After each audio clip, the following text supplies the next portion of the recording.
This is the coolest freaking axe I have ever had the pleasure to hang.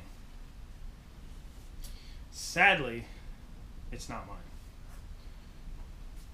This is a Kelly registered Connecticut pattern vintage axe. It's so sweet. Guy contacted me on Instagram. Said, dude, I would like to make it to your class. I'm too far away. What would you charge to restore my axe? I don't normally do this sort of thing because I have so many axes for myself I don't want to restore. I hate to put the time into someone else's. Plus, you can't possibly charge enough money to do this. If you did, nobody would buy it. Nobody would pay for it. So I don't normally do this. But this was pretty cool. He's like, it's a Connecticut pattern, Kelly registered, blah, blah, blah. I'm like, all right. So we're pretty much doing the works on this thing. Clean up the head. He wanted me to leave as much patina as possible. When I got this thing, it was actually painted black.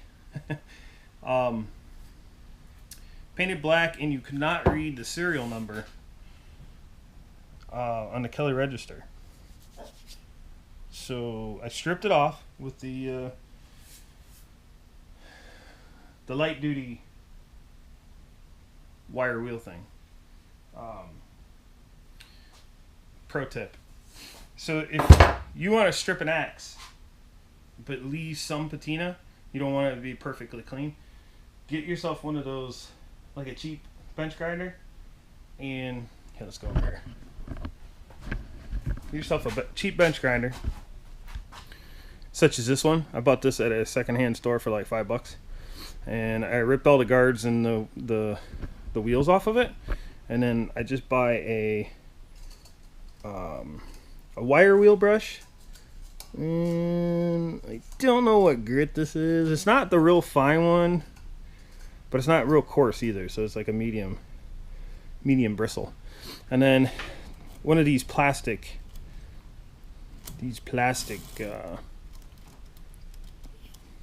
wheels. These things are they're actually really good because they won't actually damage the metal. I'm gonna sneeze. Sneeze alert. Excuse me. Alright, so, and what's cool about this is, like, this isn't real aggressive, so it's not going to leave any marks in your head or anything like that. It'll basically take off the light rust. Sneeze alert. And it'll take off, like, the light rust and the paint and stuff like that. What kind of battery I got left? Do I look weird looking at my battery? Okay, so, that's the tool for that job. If you want to strip it, complete the bare clean metal, you gotta get a little bit more aggressive. Get yourself a 4.5 inch angle grinder and get one of these knotted wire wheels. These things, it will just destroy the dirt and grime and pitting and all that stuff. Well, not pitting, but it'll take rust off. Word of caution: this is a very dangerous tool. It can get away from you very easily. I suggest you proceed with caution, wear a face shield, and leave the guard on. And always use your auxiliary handle when using that wire wheel. It's crazy.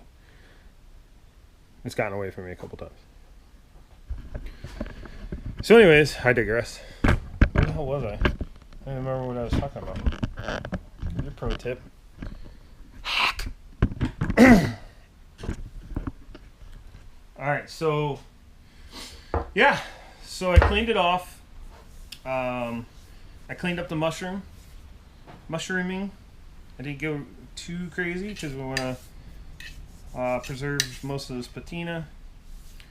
I have found that any of this shiny metal over time will actually patina back out, and it blends in beautifully. And if he uses it, he says he's going to use it. It is a sweet axe, and I would want to use it, but in the second part of that is like this. this embossment is so crisp, I probably wouldn't use this thing a lot. I probably would let it, I'd probably let it be a wall hanger.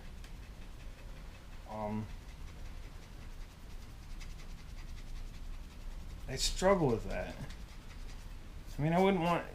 The problem with it is if you use this, the wood actually wears these embossments out. I mean, that's why some of the older axes, the embossment's almost nothing, because it's just, it wears out. So I don't know. I'd probably go. I'd probably go get another Connecticut pattern that didn't have such a clean embossment and use it. But to each his own. I mean, if he wants to use it, I'm not gonna fault him for it.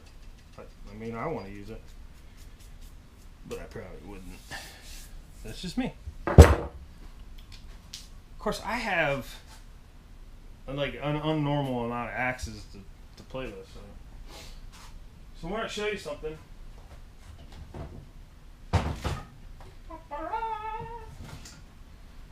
So I struggle with handles. If people ask me all the time where I get my handles, there's not any one good place. I can tell you that right now. Yeah. There's not one like go-to, I'm going to go to this place and get all my axe handles. It's not happening. Several different places you need to go. Old hardware stores. Old hardware stores usually have better handles. Tractor Supply stores, but nah, not so much Tractor Supply. We have a place called Royal King, Ohio. It's kind of like a Tractor Supply. If you have something that's like a Tractor Supply, they might be a good place to check. But our RKO actually has really good handles, like normal axe handles. You know, 36-inch double bits, 36-inch single bits, boys axe handles. So anytime I'm in there, I go in there, I look what they have, I sort through the pile, and if I find a really good one, I buy it. Whether I need it or not, I just buy it. Then I have it in stock, and I'm not looking around for a handle. Same thing with old hardware stores. If I'm driving down the road and I'm not in a hurry and I happen to pass an old hardware store, I will turn my car around, park in their parking lot, and I will go browse. Not only is that like a good place for excellent axe handles, but it's an unbelievable place for like hard to find tools, new old stock tools. Sometimes these guys, they hang on to stuff for a little longer than the big box stores. They don't need to rotate their stock. Old files, stuff like that. Just take the time to stop into those old hardware stores. And I recommend supporting the small hardware stores whenever possible. So anyways, two online places I shop frequently. Not so much lately. House Handle and Beaver Tooth Handle. House Handle used to be my go-to place, not so much anymore. Not too long ago, well, a couple years ago now, I bought 10 hand-picked, varnish removed, blah blah blah, grade A handles. And out of that box of 10, they were all junk. Alright, that's not fair. Not junk. Just not to my standard of quality. I don't think I've used any of them yet. So that kind of put a bad taste in my mouth with House Handle, and I just kind of shy away from them. Beaver Tooth, I've gotten a couple really nice handles from them. Like this one. This is my Hewing axe handle for my new old stock Plum Hewing axe. New old stock. You want to hear something cool?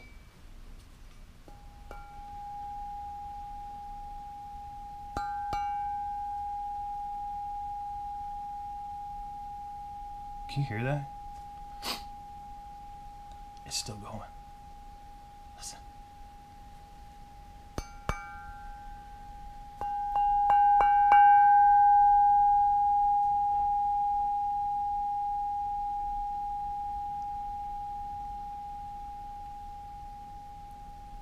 That is just unbelievable.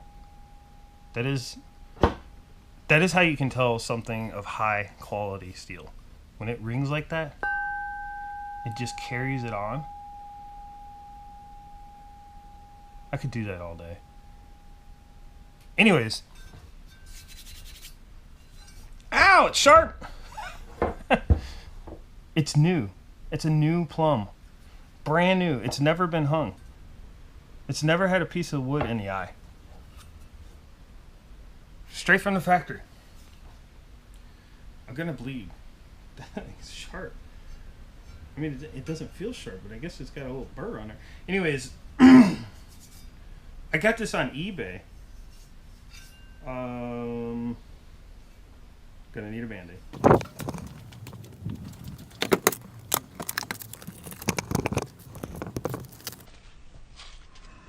Bitch sticker.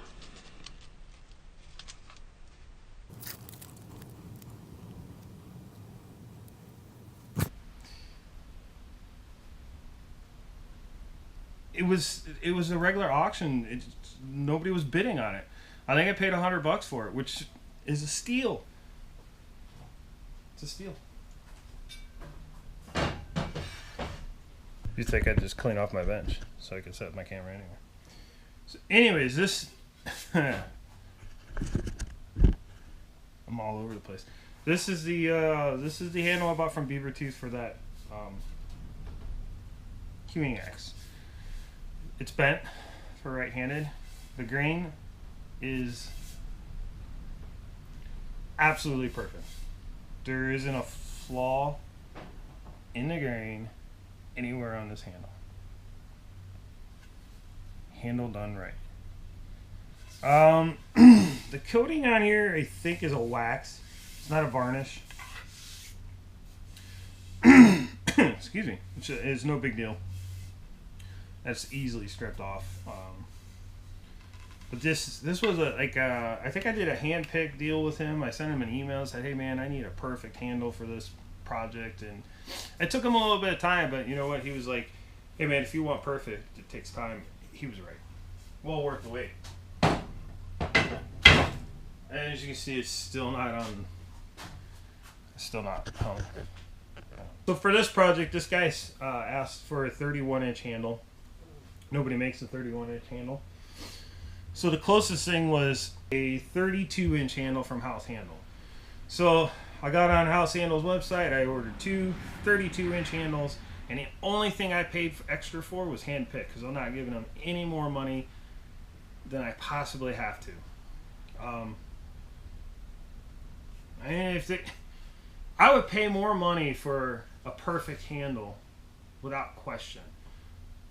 But if it doesn't matter how much more money you pay, you're still going to get the same quality as if you would have just paid the normal price. Then I'm just going to pay the normal price. If there's no benefit in giving you more money, then I'm not going to give you more money. So these two handles came. This one had really good grain, no run out or anything. This one's got some pretty good grain run out back here. So I don't know if I'll use it or not. Maybe I'll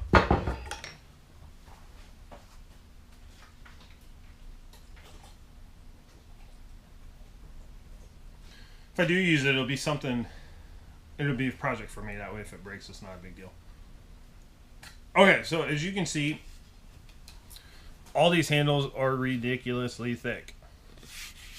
Like, I don't know. That doesn't feel good at all. Decent fawn's foot. Nothing to write home about, but it's just not comfortable. So, I take the time to make the handle right. So I thin it out. I work on the fawn's foot a little bit. I give it a nice slope back here. It should feel like a comfortable hand grip, in my opinion. Just, your hand should slide right in there and it should just, you know what I mean? Like, just melt like butter. Like, oh. Like you could hold that all day, like, oh yeah, it feels so good. Like it, you know what I'm saying? You will. If you ever touch one of my handles, you'll know what I'm saying. That sounded weird. I probably won't say it again. So, a lot of people ask how I do that. Because a lot of times I'll octagon handles, and Sometimes I just thin them out. Shinto rasp. Best $20 I've ever spent. Normally I use an old school rasp like this. This is a Belknap. Oh, no, this one's the Nicholson. I have a Belknap bluegrass one that's just as nice, but it's very aggressive. Okay, takes the wood off very fast. This takes the wood off faster and it leaves a smoother finish. So it also has two sides. It has a coarse and a fine, and then the fine side is easily sandable. You can sand it pretty quickly. Like this will leave really deep gouges, and you usually got to start with 60 grit and you're sanding for a while. Not this. This cleans up real nice. Shinto rasp. Bought it on Amazon. $20. Shipped to my house. Best $20 I've ever spent. Also use like a 4-in-hand. This is a new old stock Nicholson. Try to find these. If you find one of these on eBay, this is the one to have. Also use a smaller half-round rasp. Whatever it takes to get the job done. So I thinned it all out. I reshaped the fawn's foot, and this is my pattern. This is an old handle that came off a Connecticut pattern axe that I saved, and you can see how thin that is. And an amazing fawn's foot on it. This is a 31-inch handle. So I use this, I just set it down on my handle, and I kind of trace it around. And when I'm filing, you know, I go back to this one, feel it, come back to mine, feel it. Just keep working it down until it's right. Because this is right. And this is wrong. Wrong. Right. Take note, handle makers. Like, why can't we get this right? With all this technology, why can't we reproduce this? Like, they didn't have anything when they did this. Now we have computers and we get this. Does it make any sense? Maybe I'm wrong. Maybe everybody wants this. Big, thick handle. Like a club. Rah! Sasquatch's axe. You gotta have like a freaking XXX size hand to hold on to this thing comfortably. No, I don't have girly hands. Anyways. So that's that. That's the handle. I decided on this one I was going to use a hardwood wedge. And I am so glad I did, because look how freaking sweet that looks. That's an Osage orange wedge. And I'm going to plug this guy because I just think he's awesome. So, you want to know where I got my wedges? Look at that. I got some walnut and Osage orange. I'm a big fan of Osage orange. I got like a soft spot for it. Anyways, if you want the same thing, here's the dude. Thrain Axe and Saw Company. Good dude. A lot of you might know him if you're from, you know, the Axe Junkies Facebook group. Does a lot of cool stuff with milling wood and making axe handle blanks and wedges. And I mean, where else are you going to go to get stuff like that? And like, not just regular wedges, I mean like Osage orange wedges. Here's contact information. He has a website too. It's a very nice website. It's very well organized, very easy to order off the website. He will get your stuff out to you very quickly. I ordered this stuff on, I don't know, Tuesday. Had it by Monday. I think that's how it went. But it was pretty quick. I wasn't even ready for it when it came. Good dude. Can't say enough kind words about him. I mean, like, if you need one of these, you either got to make it, or you got to know somebody that does. And now you do. So, there's like no reason to make it. I mean, for what these cost, what did I pay for those? 5 walnut wedges and 5 Osage orange wedges shipped to my house for $22.58. It's well worth it. It would take me all day to make one of those wedges. So anyways, I did use wood glue on the wood wedge.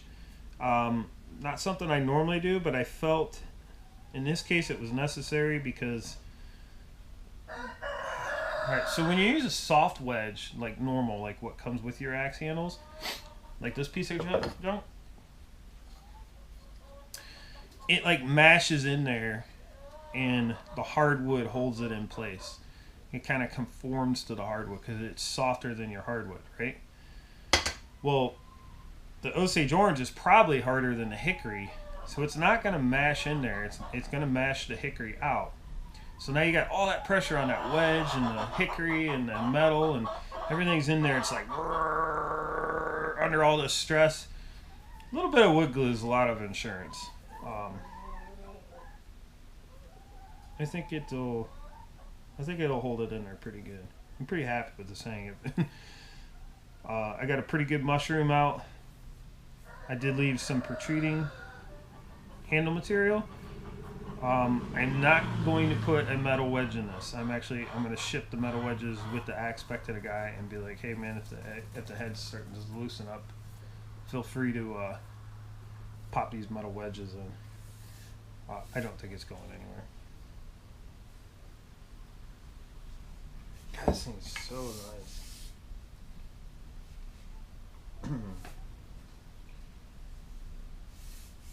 It's a heavy head. I mean, it's a big bit though. I mean, it's nice and wide. There was a little bit of chipping on the edge. I went ahead and profiled it out. I still got to sharpen this. I like to hang them and then sharpen them. Just the way I hold the axe when I sharpen it is just easier for me. I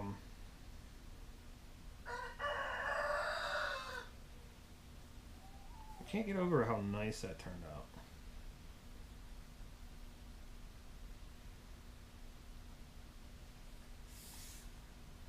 Got nice fit underneath. There's no gaps.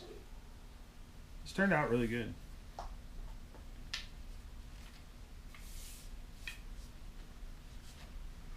Do you ever hold an axe? You're like, man, I want to split something.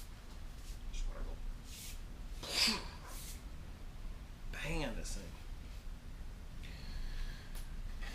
So anyways, I thought I'd just share my my ongoing projects. Nothing fancy here. It's hard for me to shoot videos. I get started on a project and I'm like, oh, I should have the camera rolling, and then it interferes with me getting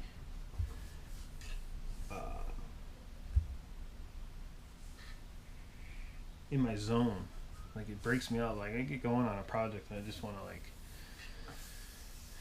work on it, and then you know what I mean. You interrupt yourself with getting the camera. Got another cool project I want to talk about.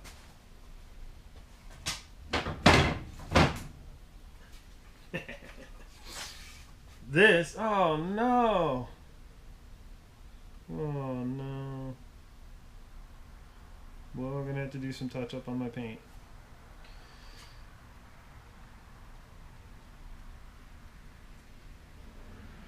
Anyways, this is a King Cutter double bit that I'm experimenting with painting.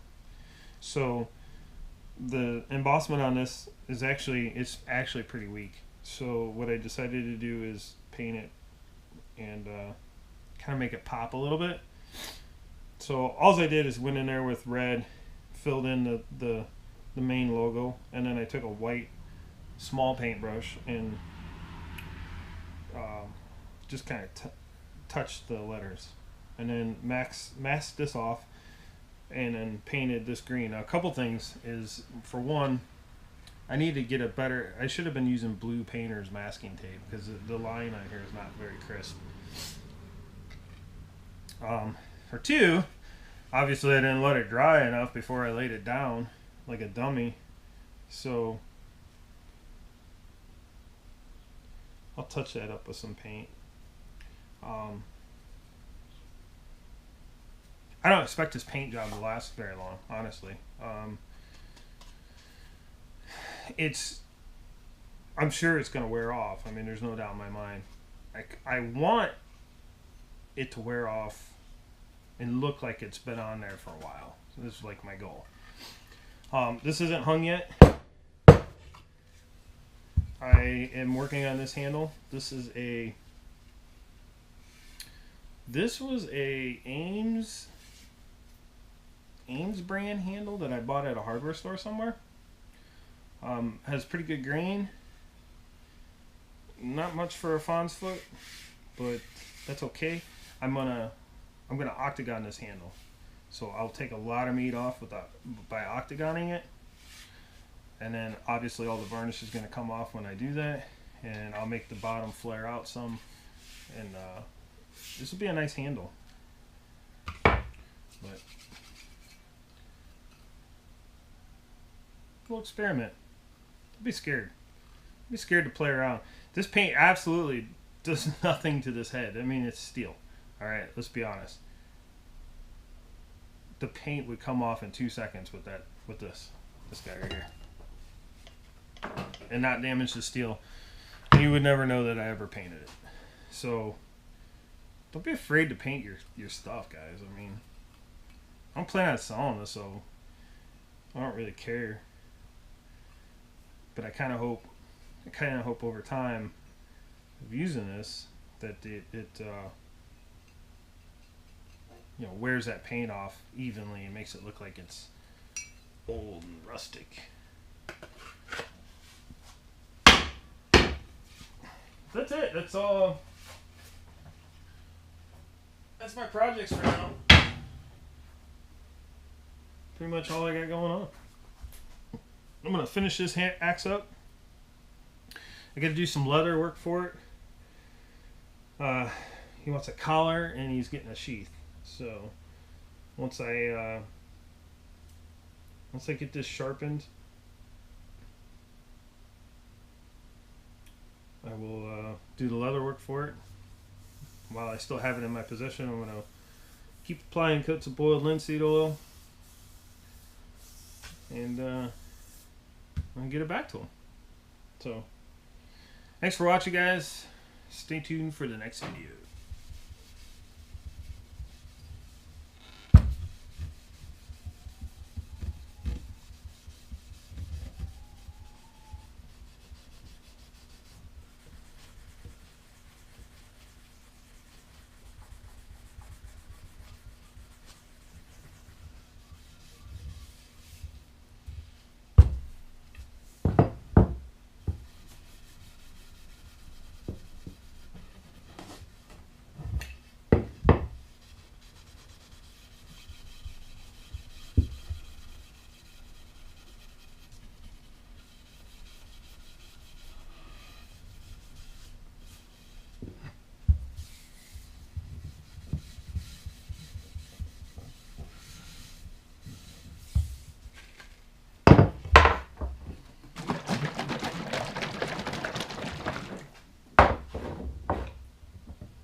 Anyways,